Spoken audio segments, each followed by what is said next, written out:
At this hour, Flight Dynamics reporting that integrity is 45,534 nautical miles away from Earth, continuing to close in.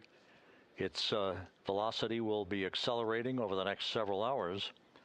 At the point that we reach the top of the Earth's atmosphere at entry interface at an altitude of 400,000 feet, Integrity and its astronauts will be traveling some 34,882 feet per second with a range to splashdown of 1,701 nautical miles.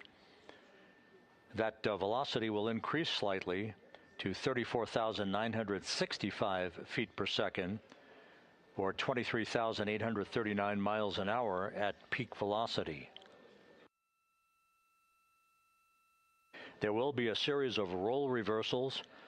Those are computer-induced maneuvers that will occur after we complete the blackout period. Actually, there are two before while we are in the blackout period and three more afterwards. Those roll reversals designed to dissipate energy, reducing the speed through the laws of physics to bleed off excess energy as the vehicle points itself toward the splashdown zone prior to going subsonic and then inducing the beginning of the parachute deployment sequence. The crew is expected to pull just under 4 Gs during the maximum G loads on themselves and the vehicle.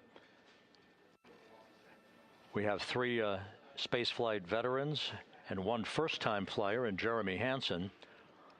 Unlike an International Space Station flight of 6 months or more in duration, these are well-skilled astronauts and test pilots. Christina Cook, of course, having returned to Earth, as did Reed Wiseman from his first flight in Soyuz vehicles for parachute-assisted landings in Kazakhstan. Victor Glover flew on a Crew Dragon vehicle.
Okay, sounds good, Scott. Thank you. You bet.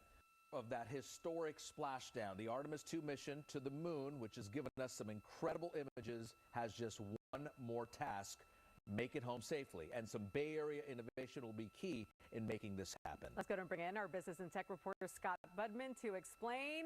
A lot of people waiting for this, Scott. Yeah, it is going to be closely watched. Audrey and Raj, the re-entry into our atmosphere going to happen at 32 times the speed of sound. The heat will be intense and dangerous. So Artemis is depending on the heat shield developed here in the Bay Area to protect the crew inside. As Artemis II re-enters the Earth's atmosphere, it will face temperatures topping 5,000 degrees Fahrenheit while falling at thousands of miles per hour. NASA admits it's risky. We're down to the wire now. We're down to the end of the mission, and obviously getting the crew back home and getting them landed safely is a significant part of the risk that's still in front of us. So they're depending on Bay Area NASA employees who developed the heat shield at the Ames Research For those Center keeping in track, Mountain View. once again, A shield that's one of the been key updated since the periods first during Artemis the flight. entry into the Earth's atmosphere will be this 6-minute communications blackout that is predicted and is typical. Integrity. Tank pressures are good for the burn. Meanwhile, the focus on the future of space exploration is spreading, and the Bay Area is expected to benefit. Zona Space Systems, based in Burlingame, just pulled in $170 million in venture Capcom funding, Jackie Mahaffey helping them saying to that open this new facility all to of the build systems, satellites. including the pressures in the propellant tanks, are in good shape, ready for the RTC-3 burn coming up just 18.5 minutes from now. Once again, the blackout period that will be of great interest to those listening and watching this evening is typical for any spacecraft re-entering the Earth's atmosphere because of the buildup of heat against a returning spacecraft, whether it's Integrity today or a Russian Soyuz vehicle or a SpaceX Dragon. These vehicles have heat shields that are designed to repel the heat. However, there is an ionization around the spacecraft, a buildup of plasma that is caused by the interaction of the velocity of the spacecraft entering the Earth's atmosphere and the friction of the Earth's atmosphere itself. This ionization period, or the blackout period, is expected to last 6 minutes tonight. It is expected to begin at 6:53 and 55 seconds p.m. Central Time, just 24 minutes or 24 seconds after the beginning of entry interface. That blackout of 6 minutes is the period of time where we will not be in communications with the crew or receiving data from Integrity itself as it barrels through the atmosphere. We will be communicating with the crew toward the end of that 6-minute period and reestablishing communications just as quickly as atmospheric physics will allow us to. The blackout period is expected to end at 6:59 and 56 seconds p.m. Central Time, which would be 6 minutes and 25 seconds from the start of entry interface. Now, after splashdown, several activities will be occurring. First will be to ensure that the vehicle is upright in what is known as a stable 1 configuration. Whether it's upright or in some other orientation, the CMOOS bags, the crew module uprighting system bags, 5 of them that are surrounding the vehicle at the forward bay cover in a circumferential orientation. Those 5 large airbags will be inflated with helium and be inflated. Integrity, Houston. Solar arrays are in position for the burn. We see the same, Jackie. The CMOOS bags, again, 5 large inflatable airbags that are inflated with helium right after splashdown. Those bags designed to maintain an upright orientation for the spacecraft. Flight controllers here in Mission Control will begin to work to power down the vehicle, also check for any leakage of toxic gas. We are not expecting any issues. Integrity's in great shape as it prepares for its homecoming 5.5 hours from now. But to ensure that the approaching Navy recovery team does not encounter any toxic gases, we will make the first check of that here in Mission Control, power down the vehicle, and we will be reestablishing communications with the crew through what is known as VLDR. You'll hear that call. It is the very low data rate that takes over from the tracking and data relay satellite system communications that we'll be using during the descent towards splashdown. It may be a period of seconds or even minutes before we establish that very low data rate with the crew following splashdown, so we'll keep a sharp ear out and obviously carry that on the Orion to Earth loops that we provide for you and have been since the beginning of our coverage with launch back on April 1st.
Here in Mission Control, the focus of attention is the upcoming Return Trajectory Correction 3 burn.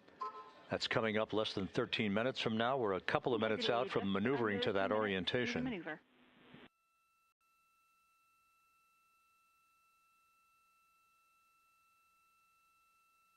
Copy that. All is calm on board, Jackie. Thank you.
This is Mission Control Houston. While we wait for the burn, this view from the deck of the USS John P. Murtha showing some of the armada of helicopters. There will be Navy helicopters hovering over Integrity following splashdown. 2 of them to be employed in the hoisting of the crew members off of the front porch raft that will be erected alongside the vehicle following splashdown. 2 crew members, 2 astronauts for each of the 2 helicopters for the short ride back to the deck of the Murtha, where they will be brought into the medical bay for comprehensive post-flight medical exams. We'll have a lot more from the ship once we begin our NASA Plus coverage that will be simulcast with our continuing YouTube 24/7 coverage, the NASA Plus coverage beginning at 5:30 p.m. Central, 6:30 p.m. Eastern Time.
Continuing with the view of the crew in the cabin of Integrity, as we are almost 7 minutes away now from the return trajectory correction number 3 burn.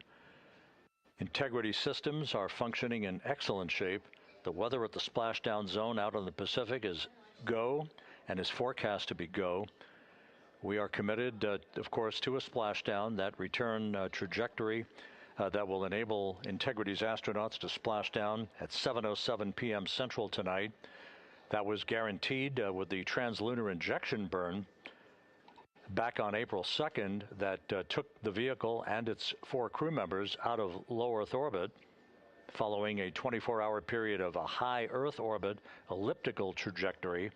At the low point of that trajectory, which was some 43,000 by 0 miles, at the low point, that's when Integrity's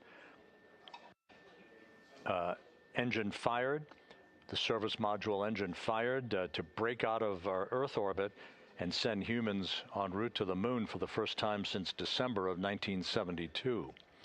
It also guaranteed what was known as a free return trajectory that the laws of orbital mechanics dictated would carry Integrity on a loop around the moon and its historic lunar flyby the other day, and then on the trip back to Earth, which will culminate with a splashdown this evening, 5 hours and 19 minutes from now.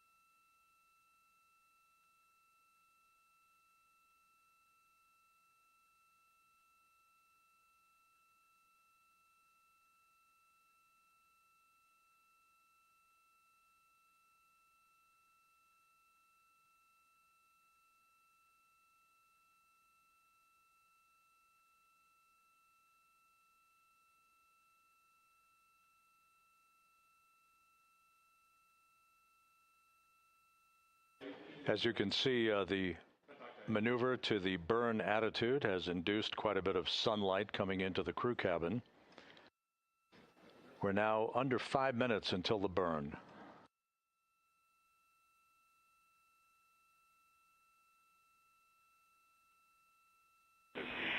Integrity Orion is in burn attitude.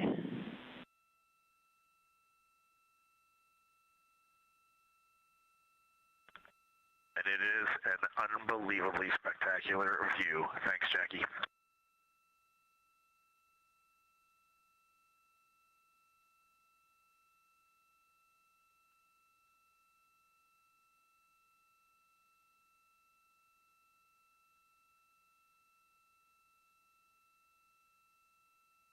Reed Wiseman responding to Capcom Jackie Mahaffey, that attitude into the burn orientation for the return trajectory correction burn coming up in just under 4 minutes has offered the crew yet another spectacular view of the Earth growing larger in their windows.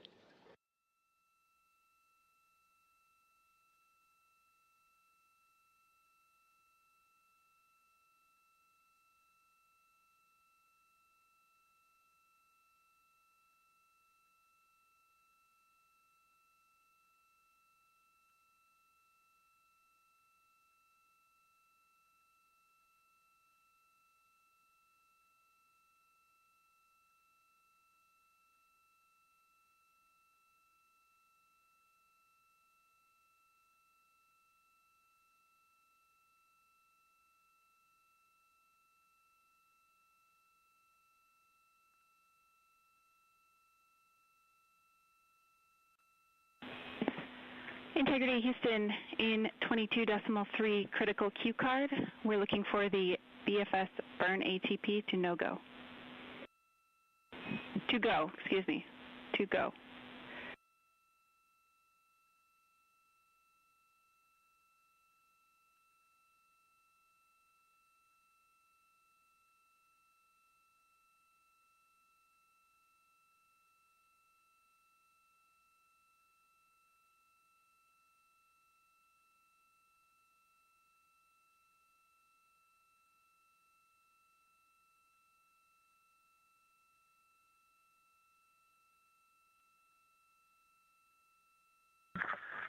Jackie, we are BFS Burn ATP go, and we do not on the eve of that historic splashdown. The Artemis II mission to the moon, which has given us some incredible images, has just one more task: make it home safely. And some Bay Area innovation will be key in making this happen. Let's go and bring in our business and tech reporter Scott Budman to explain.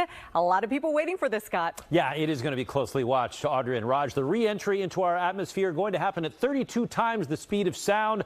The heat will be intense and dangerous.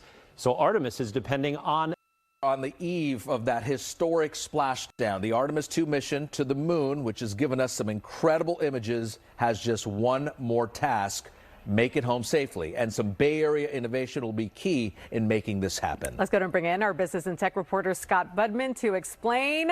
A lot of people waiting for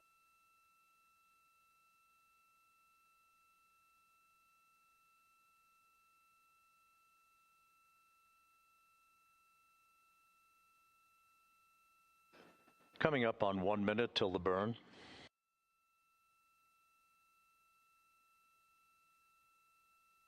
Mark, 1 minute.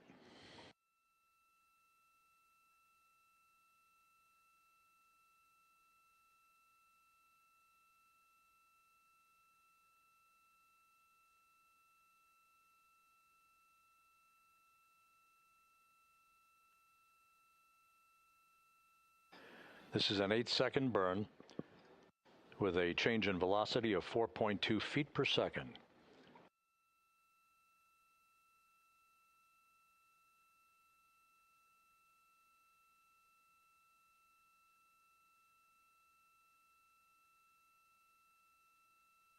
On the eve of that historic splashdown, the Artemis II mission to the moon, which has given us some incredible images, has just one more task: make it home safely. And some Bay Area innovation will be key in making this happen. Let's go and bring in our business and tech reporter Scott Budman to explain. A lot of people waiting for this, Scott. Yeah, it is going to be closely watched. Audrey and Raj, the re-entry into our atmosphere going to happen at 32 times the speed of sound. The heat will be intense and dangerous. So Artemis is depending on the heat. Burn complete.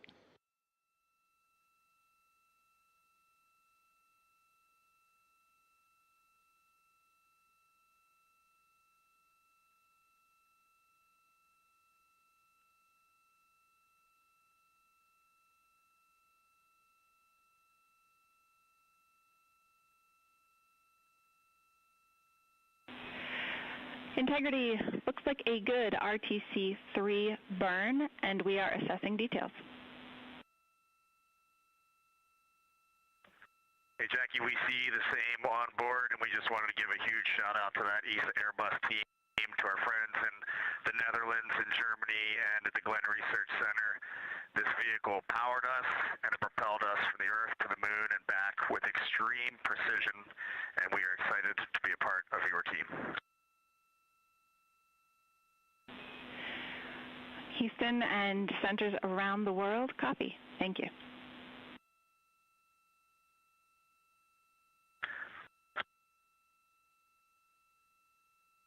Commander Reed Wiseman with a shout out. Jackie, we are ready to reconfigure our F7 SIP switches for entry, if you can give us that go.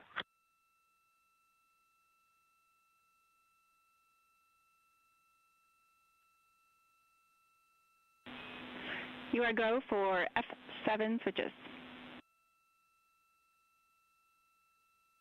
Reed Wiseman providing a shout out to the European engineering community. Copy the go. Which built the European service module. And you are now maneuvering back to biased tail to sun attitude. We see it. That European service module will separate from the crew module this evening at 6:33 p.m. shortly after we hand over communications from the Deep Space Network to the Tracking and Data Relay satellite system. And about 4 minutes before the crew module will use its thrusters in a 19-second raise burn to lift the aft end of the vehicle into the final angle of attack for entrance into the Earth's atmosphere and the mitigation of excessive heat loads on the heat shield of Integrity.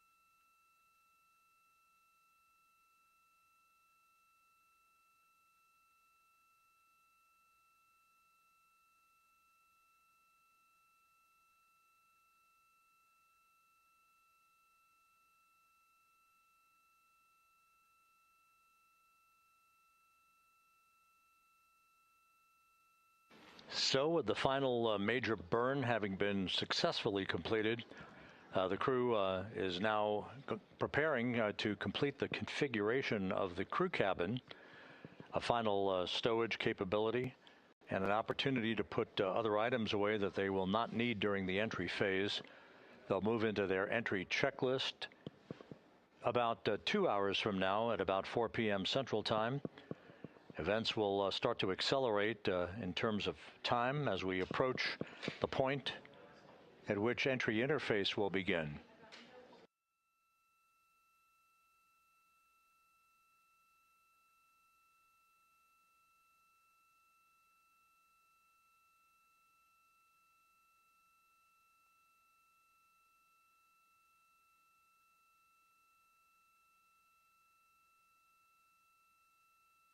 Imagine being able to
We're going to need a copy of that photo when you guys get back.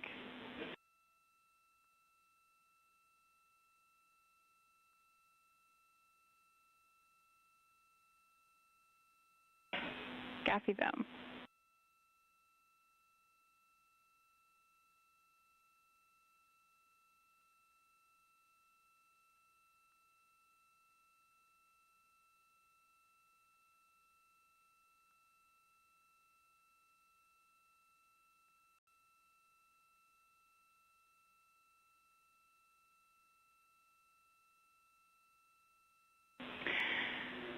Integrity.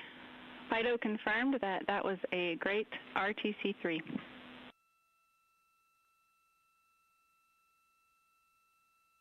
Outstanding. Thanks, Fido. And a second thanks to the team. That's awesome.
Integrity prop post-burn reconfig is complete.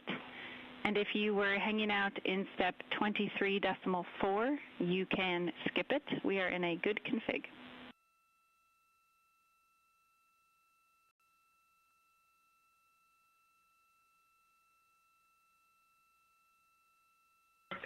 And Jackie, we were talking about seats. I'm in instruction 337 of 392, and then can you repeat that call? Yep, the prop post-burn reconfig is complete, and there is no need for the remainder of 23.4. You can consider that closed out. Remainder of 23.4, closed out, copy.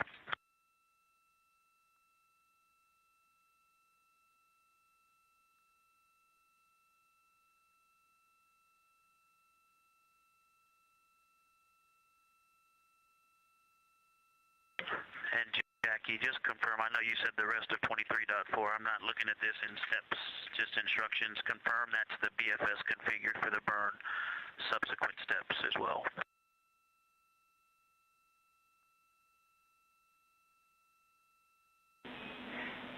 Affirm, all the way through instruction 347 can be skipped.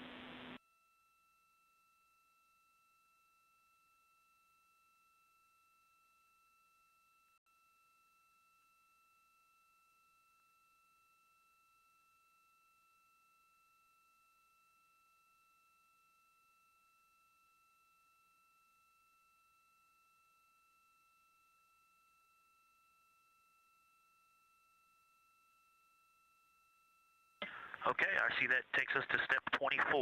I did not do any of the remaining steps in step 23, and that is over to you, MCC. We're moving back to cabin config. Houston copies and concurs.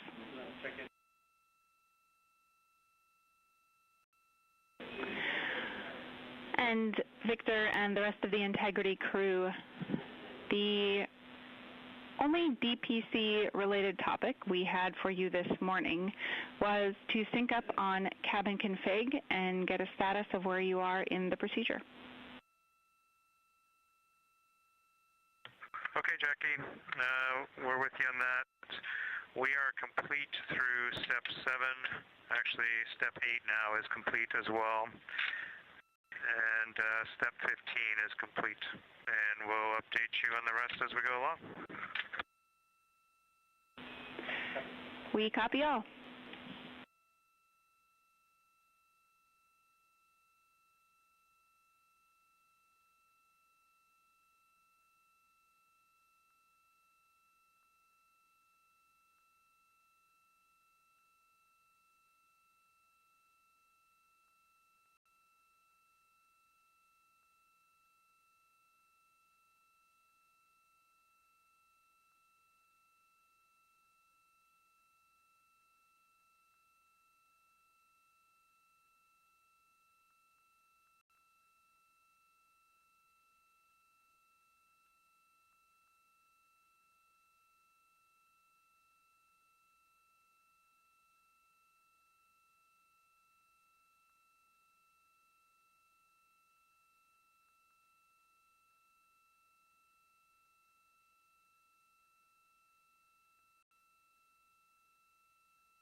This is Mission Control Houston. 8 days, 20 hours, 33 minutes into the flight of Integrity on the Artemis II mission. We are under 5 hours now from the splashdown of Integrity in the Pacific off the coast of San Diego to wrap up this lunar flyby mission. integrity systems are in excellent shape. The recovery team on the USS Mertha out in the Pacific is at the ready. The ship is basically parked in the right position to be able to expedite a recovery of the crew following splashdown. And after the vehicle has been powered down, Navy helicopters, divers, other recovery personnel will move alongside the capsule to set up a large inflatable raft called a front porch that will be used to extract the crew members in one by one after the hatch is opened. That process of extracting the crew is timelined at least and has been practiced to occur some 45 minutes to an hour after splashdown. The weather conditions out in the Pacific are ideal for today's splashdown. We're talking winds just 10 knots and wave heights less than 4 feet. You couldn't ask for better weather for this homecoming for Integrity, the first time that a crew will have splashed down in the vehicle in the Artemis program. We completed the final major maneuver of the mission using the European Service Module's thrusters a short time ago. That was the return trajectory correction number 3 burn that basically fine-tuned ever so slightly the trajectory and the path of Integrity and sweetened the angle of attack so that we hit the right corridor coming in over the Pacific Ocean with onboard computers honed in on the splashdown zone some 1,701 nautical miles downrange from the start of entry interface. Splashdown is scheduled at 7:07 and 7 seconds p.m. Central Time, 5:07 p.m. Pacific Time, 2.5 hours before sunset at the splashdown site.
This is Mission Control Houston at a mission elapsed time of 8 days, 20 hours, 39 minutes into the flight of Integrity on the Artemis II mission. There is our planet growing larger in the field of view with each passing minute. We are currently 34,900 nautical miles from Earth and beginning to accelerate toward a splashdown in the Pacific for this four-person crew. 4 hours and 52 minutes from now. Everything on board Integrity is in great shape. All the systems are functioning perfectly. The crew is in the process of wrapping up their cabin configuration, stowing final items that they no longer need for the remainder of their journey. They will also move into an entry checklist in about an hour and 45 minutes, reviewing entry procedures and the latest uplink messages to them before we begin the process of getting the crew suited up prior to the crew module, service module separation. All is well aboard Integrity, and the weather is go for splashdown. The USS John P. Murtha is in place in the recovery zone, ready to begin deploying its assets for imagery as well as for the recovery operations themselves.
Integrity Houston, for the TLT unconverged caution, we were running orb guide post-burn to look at post-burn targeting, and that particular sequence did not include running TLT.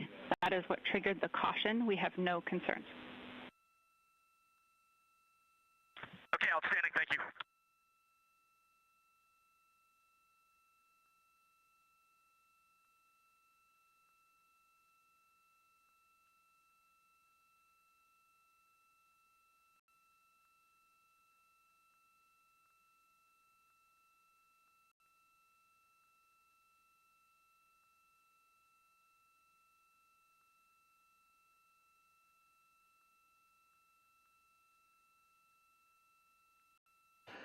That call from Capcom Jackie Mahaffey to the crew, indicating TLT, which is a targeted landing trajectory. That is simply a value that was placed on board on the onboard computers, but is not being used for today's entry by the crew. The last maneuver that will be conducted by Integrity will occur at 6:37 p.m. Central Time tonight. That is the crew module raise burn. That occurs about 4 minutes after the crew module will have separated from the service module. This will be about a 19-second burn with a velocity change of about 9.9 feet per second as the precursor to entry interface. The raise burn designed as a final opportunity to sweeten the flight path angle, the angle of attack, if you will, of the vehicle as it enters the Earth's atmosphere, placing the vehicle in the proper orientation perfectly with precision to mitigate any excessive heat loads on the heat shield of the spacecraft. Entry interface will begin at 6:53 and 31 seconds p.m. Central Time at an altitude of 400,000 feet, while Integrity is traveling 34,882 feet per second with a range to splashdown of 1,701 nautical miles. Within 24 seconds after entry interface, which is essentially the top of the Earth's atmosphere where the crew will begin to feel the tug of gravity, we'll start a 6-minute blackout period, that is expected, in which we'll lose communications with the crew and data here in the flight control room. The blackout is induced by the buildup of ionization from the interaction of the velocity of the vehicle with the friction of Earth's atmosphere. It creates a plasma shield around the vehicle, preventing communications from occurring. That 6-minute blackout is scheduled to end right around 7 p.m. straight up. And at that point, the vehicle will have descended to an altitude of 157,000 feet above the Earth, traveling at 13,300 feet per second.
Houston Integrity, could you go off board on the cameras for a couple, please?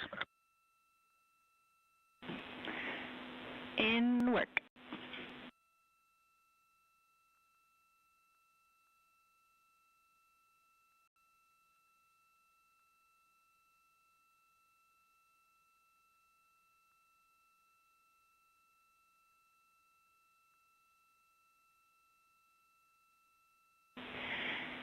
And Integrity, Cab 3 is not streaming.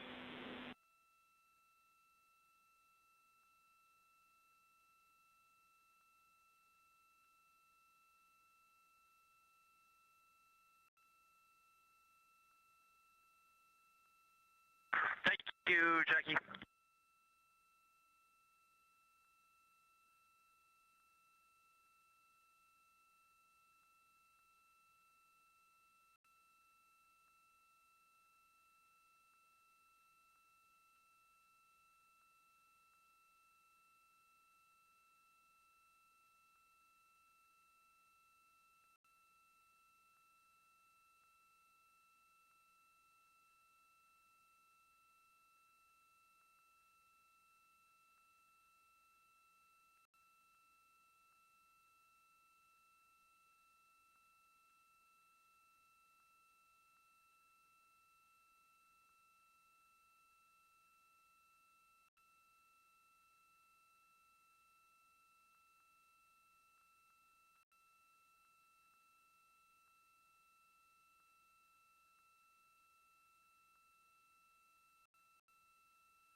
Houston integrity, step 9 is complete. The seats are configured. Houston, copy seats.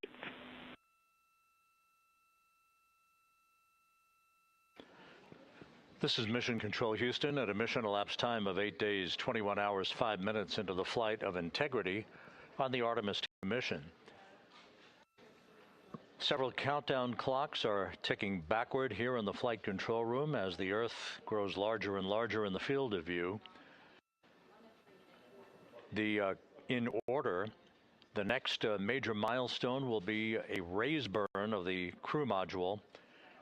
That raise burn will follow the separation of the crew module from the service module this evening.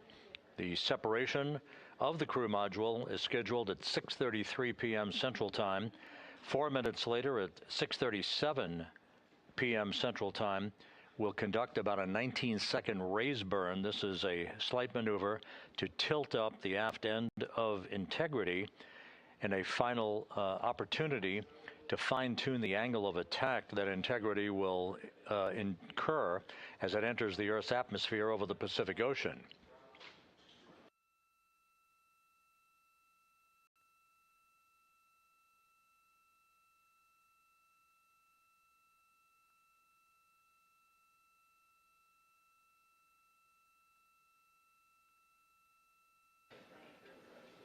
The entry path for Integrity today is portrayed here in this graphic.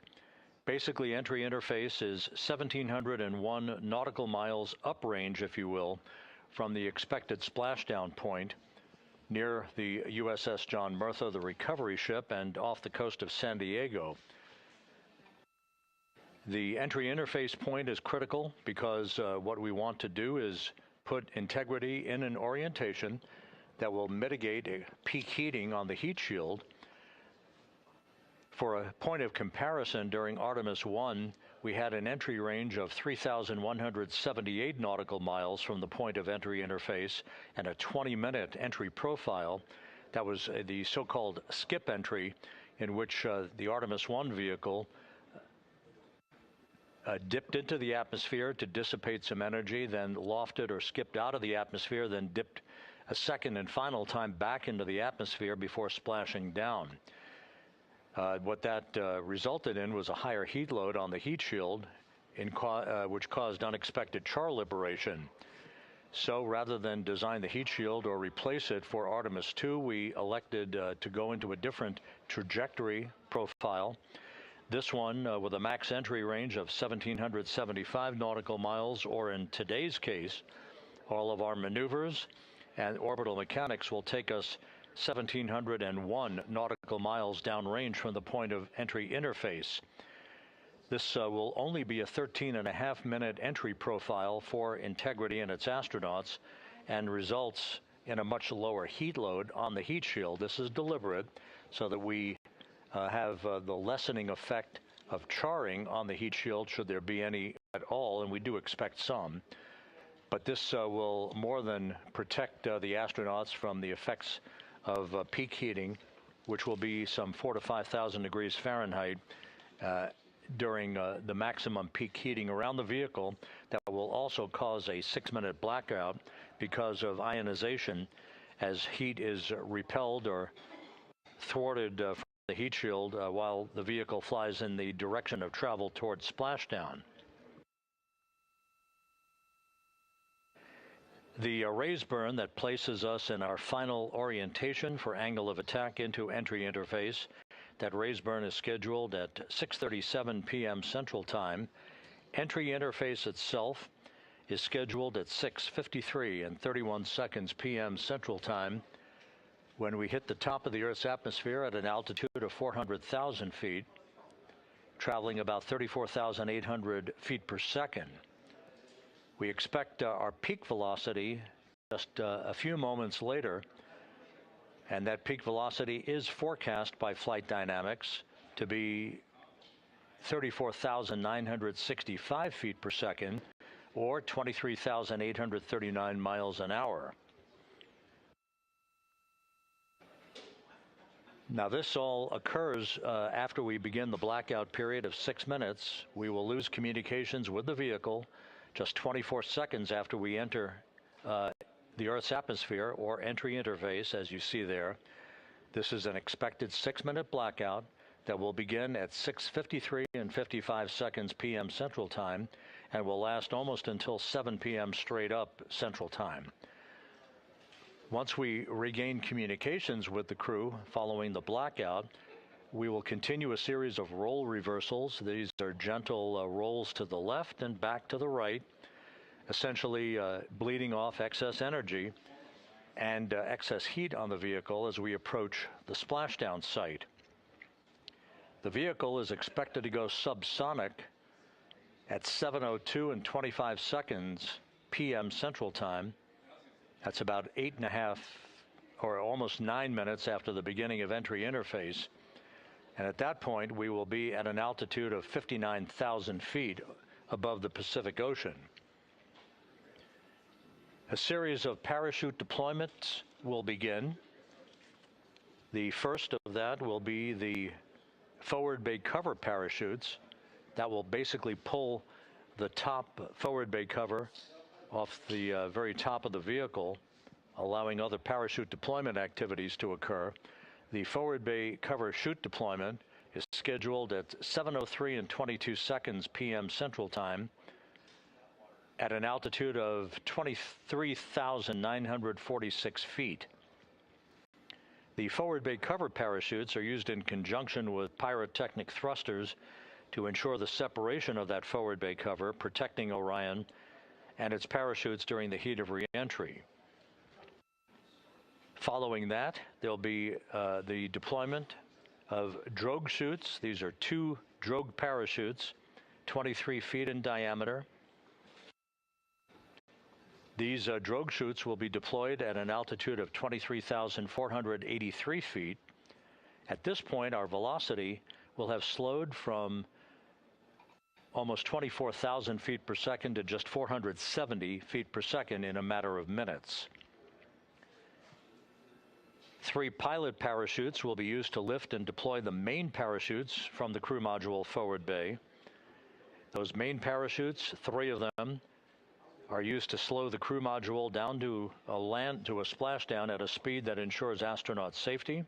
Each main parachute 265 feet in length from the crew module attachment to the top when inflated. The main chute deployment is scheduled at 7:04 and 44 seconds p.m. Central Time. Now that's just 11 minutes and 13 seconds after the start of entry interface.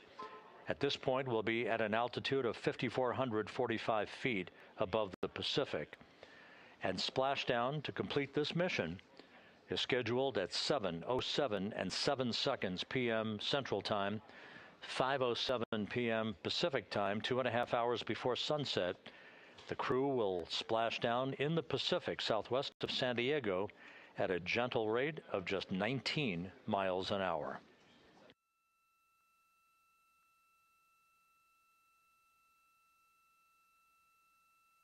Following splashdown, the flight control team here in Houston is not done. Our work is just beginning at that point as we begin the process of powering down the vehicle. This is after we have established communications with the crew through a very low data rate system. The communications link will no longer be active through the tracking and data relay satellite system, so we're going to be going to a very low data rate system. We hope to establish communications with the crew fairly rapidly. That's not guaranteed. It depends on the orientation of the vehicle. The likelihood is the vehicle will splash down upright in what's known as stable 1. Whether it's upright or in some other orientation, we'll begin the process of inflating 5 inflatable airbags that are positioned in a circumferential manner around the forward bay cover at the top of integrity. These airbags will be inflated through helium. Those 5 airbags will guarantee the proper orientation upright for the spacecraft through the rest of the process of extracting the crew, which should take some 45 minutes to an hour to complete. Navy divers, fast boats, a pair of Navy helicopters, other recovery personnel will come alongside the vehicle to begin erecting an inflatable raft called the front porch that the crew will be extracted into. You've seen that in movies. You've seen it in the Apollo program and archival footage. And one by one, the crew will be hoisted in alternating fashion to 2 hovering Navy helicopters for the trip back to the deck of the USS John Murtha, where they will leave the helicopters and move into medical bay on the ship for comprehensive medical examinations.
As the astronauts aboard Integrity are in the process of stowing final items in the cabin before they move into their entry checklists, a final review of the procedures and the timelined activities for the rest of this mission.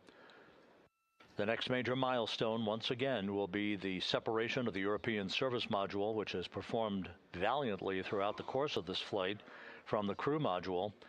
That pyrotechnic separation scheduled 3 hours and 41 minutes from now. Just 3.5 minutes after that will be the crew module raise burn. That raise burn is scheduled at 6:37 p.m. Central Time. It's expected to be about a 19-second firing of the crew module thrusters in one final opportunity to fine-tune the angle of attack for Integrity as it enters the Earth's atmosphere. Splashdown 4 hours, 14 minutes from now, southwest of San Diego, where the weather is forecast to be ideal.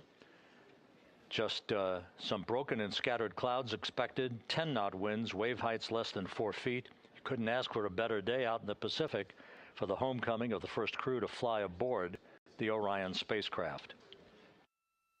At a mission elapsed time of 8 days, 21 hours, 18 minutes into the flight, this is Mission Control Houston.